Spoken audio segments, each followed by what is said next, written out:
anak-anak juga nggak berulah, apalagi anak laki. Anak laki-laki memang dia butuh gerakan motorik kasar yang lebih banyak. Ya. Dan sekarang kan memang kadang-kadang rumah kan nggak besar ya. Ya. Jadi mungkin ibunya habis nyetrik, habis nyapu, habis bebenah, anak laki loncat sini, loncat sana gitu ya.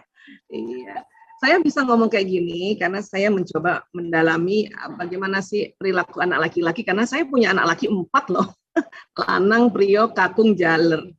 Ini kalau nggak belajar, nah itu tadi, nanti label-label ini keluar. Nah ini bahaya. Karena kalau ibu yang memberi label, maka dia akan terjadi. Hati-hati. Kenapa? Karena sistem saraf ibu sama dengan anak, sinyal ibu sama, ya, atau sinyal anak sama dengan ibu. Ya. Saya sering bercanda atau saya sering kasih analogi ini, ya, misalnya kalau ibunya XL, anaknya XL, ini contoh aja nih, satu provider dia, ya, maka itu benar tadi kalau ibunya teriak, anak bisa 3 kali teriak. Ibu tenang, anak 3 kali tenang. Jadi bikinlah gimana caranya supaya tenang. Nabi sudah ajarkan duduk aja, liatin dulu anak-anak.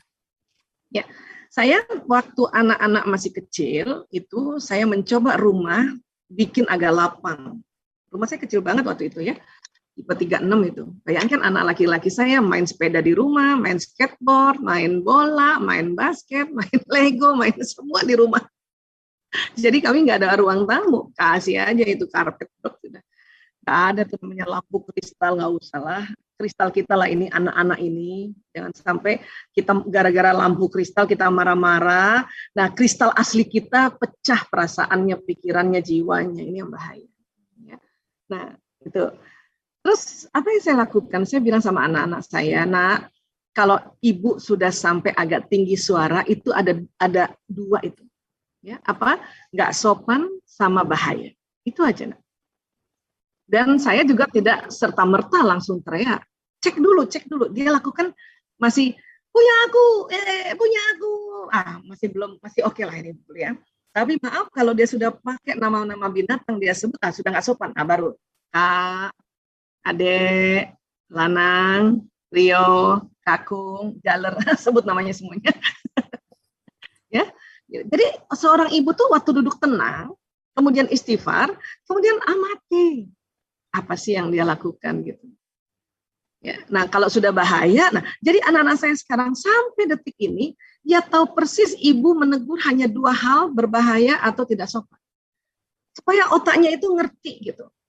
Jangan terlalu banyak yang nggak boleh. Capek anak-anak. Apalagi ini masih berkembang seperti ini. Ya, saya rasa begitu. Ya, jadi sekali lagi ya setiap kita mau ngomong itu diam dulu, istighfar dulu, duduk dulu gitu ya, duduk, istighfar, tarik nafas, diam terus tanyakan apa sih? Berbahaya nggak ya? Oh masih belum. Dia loncat. Saya udah singkirkan tuh yang tajam-tajam, ujung-ujung meja udah diplester, semua yang tajam-tajam. Sekali-kali kejeduk juga nih nggak masalah juga kan. Dan jangan juga, nah rasakan, nah jangan juga begitu. Ya, ibu, aku kejeduk. Saya langsung senyum aja. Di mana kejeduknya, nak? Itu di situ. Nah, berarti tadi bahaya tuh. Kenapa ibu nggak bilang? Supaya kamu rasa juga lah. Santai aja saya ngomongnya kayak gitu. Tapi bisa santai dengan banyak istighfar tuh. Pada lagi dia loncat-loncat. Tarik nafas, astagfirullahaladzim.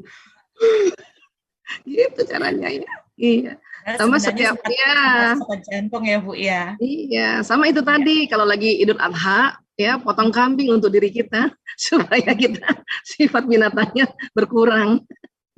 Bu Aisyah, saya mau tanya, kebetulan saya punya anak usia 5 tahun dan saat ini TKA. Laki-laki perempuan? Laki-laki. Alhamdulillah. Kebetulan insya Allah saya memiliki anak laki-laki itu yang aktif dan banyak yang berpikir anak saya itu aktif karena tidak pernah dibentak, dipukul atau dimarahin atau dicubit, karena si anak jadi tidak takut seperti itu. Dan itu sebenarnya memang karena faktor itu atau karena turunan juga ya Bu. Dan kadang jadinya sifatnya seperti dia kayak explore, jadi berani, jadi pede, tapi buat mungkin orang tua yang tidak sepaham, jadi seperti agak kayak mengganggu mungkin ya jatuhnya. Padahal si anak hanya explore aja, dia explore sendiri, dia mau lari sendiri, saya tidak larang selama itu aman dan selama itu baik. Tapi diikutin oleh teman-teman yang lainnya karena mungkin buat teman-teman itu seru gitu. Oh, nih anak seru nih, bisa lari, bisa dibolehin orang tuanya. Dan buat orang tuanya itu malah jadi kayak, aduh ini gara-gara dia lari nih anaknya jadi lari gitu, Bu. Dan kadang kayak sifatnya merebut atau meminta mainan tuh jadi nggak suka lupa izin, padahal dia tahu oh iya aku lupa untuk izin seperti itu. Bunda Veronica kalau dapat komen dari orang tua kayak gitu apa perasaannya? Karena gimana ya, bingung sih Bu, karena dia memang saya mencoba untuk mengikuti metode sekarang ya, yang sudah pasti ahlinya sudah tahu ya, jadi kita ikuti saja yang metode anak zaman sekarang, tapi di lain pihak saya bertentangannya dengan mayoritas lingkungan tidak sepaham dengan saya, jadi saya kayak sendirian gitu Bu, dan anak saya jadi kelihatan aneh malah. Nih, ilmu parenting itu harus ya ambil mazhabnya apa gitu ya. Dan sekarang kan ada transisi, ada orang tua yang dia Gen X itu belum tentu banyak belajar parenting, apalagi yang baby boomer, yang di atas, yang lahirnya tahun 60-an. Mulai milenial, orang tua milenial baru diperkenalkan parenting ya, terutama parenting ala Nabi. Rasulullah itu nggak pernah bentak anak, nggak pernah cubit, nggak pernah mukul, bahkan pernah satu ketika Rasulullah gendong anak kecil dipipisin, kemudian ibunya tarik anak kecil, ibunya dimarahin. Oke? Jadi dari riset ternyata kalau anak dimarahin, dicubit, dipukul, otaknya hangus. Nabi sudah mencontohkan. Berarti Bunda Veronica selama ini parentingnya dengan ala Nabi itu. Namanya prophetic parenting. Jadi harus ya pegang itu erat-erat jenis parentingnya. Oke, prophetic parenting ala Nabi. Makanya bongkar lagi sirah Rasulullah, bagaimana menghadapi anak-anak kecil, menghadapi ya cucunya, anaknya, dan banyak banget contohnya itu, Masya Allah. Hadis-hadisnya juga banyak.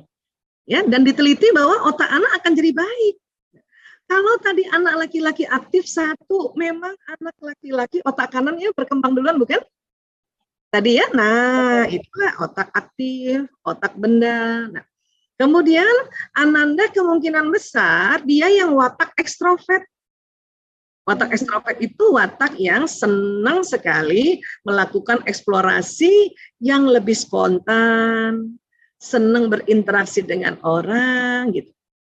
Ya, itu karena laki-lakinya. Nah, adapun nanti kita arahkan tetap seperti tadi. Ya, misalnya dia ambil temennya lupa minta izin, itu yang diarahkan. Nah, izin dulu. Oh iya Bunda, aku lupa. Ya, itu yang diajarkan. Ya, besoknya lagi belum izin lagi. Nah izin. Oh iya Bunda, aku lupa. Nah, itu yang diarahkan. Ya. Tapi bahwa Bunda tidak marahin, tidak apa, itu udah bener banget. Justru yang marahin, mencubit dan sebagainya itu yang masih perlu harus belajar parenting. Ya, oke. Nah, apapun yang kita lakukan, ikhtiar saja dengan arahan-arahan yang kita contoh Rasulullah, ya. Setelah itu tawakkaltu 'alallah. Oke? Karena apapun itu memang Allah juga yang suruh kita untuk lembut, ya, dicontohkan oleh Rasulullah SAW untuk lembut. Jadi nggak usah khawatir, Bun. Ya. Kalau anaknya anak laki-laki, namanya juga laki-laki banget, otak kanan banget gitu. Nanti anak laki-laki kan tadi Bu Aisyah udah bilang, anak laki-laki mulai tenang, dan anak laki-laki sangat tenang, dan anak laki-laki seimbang itu waktu sudah kuliah. Ya, nah bagusnya apa kalau anak laki-laki kita nggak pukul, nggak cubit, dia akan sangat bagus perkembangan otaknya, kreatif. Hanya tetap ada yang kita bantu dia untuk belajar benar, baik, pantas. Gitu. Misalnya kan anak laki-laki ngomong sama ibunya, ngomong. Nah, kita panggil dulu, sini nak. Ya, kalau ngomong sama Bunda, ya di sini dulu ya, gitu. Tapi terus matanya nggak mau lihat Bunda, nggak apa-apa, karena mata laki-laki kan nggak apa-apa. Yang penting ngomong apa sayang. Nah, kita ajarin cara yang baik dan pantas, karena mau bicara sama orang tua. Atau ambil kursi. Bunda, aku mau cerita. Oke, ambil kursi nak. Nah, itu diajarin namanya benar, baik, dan pantas caranya. Suatu dia cerita anak laki kan dia asal kita nggak lihat wajahnya dan mukanya, dia akan lihat muka kita. Saya biasanya pada saat anak laki-laki cerita, saya suka ambil kertas, ya ini saya selalu siapkan kertas namanya kertas yang warna-warni kayak gini nih tuh ya, saya tulis. Dan waktu saya nulis dia lihat muka saya. Dan anak laki-laki seneng banget kalau ceritanya juga ditulis, atau kalau kita lagi negosiasi musyawarah sama anak laki ya, misalnya mau main jam berapa, apa kita tulis, dia seneng banget. Ya, nah itu kayak gitu ya. Oke, tetap semangat. Iya, Insya Allah makasih. Makasih. Mudah-mudahan buat pertanyaan yang hampir mirip-mirip terjawab juga ya. Makasih Bu Aisyah. Sama-sama.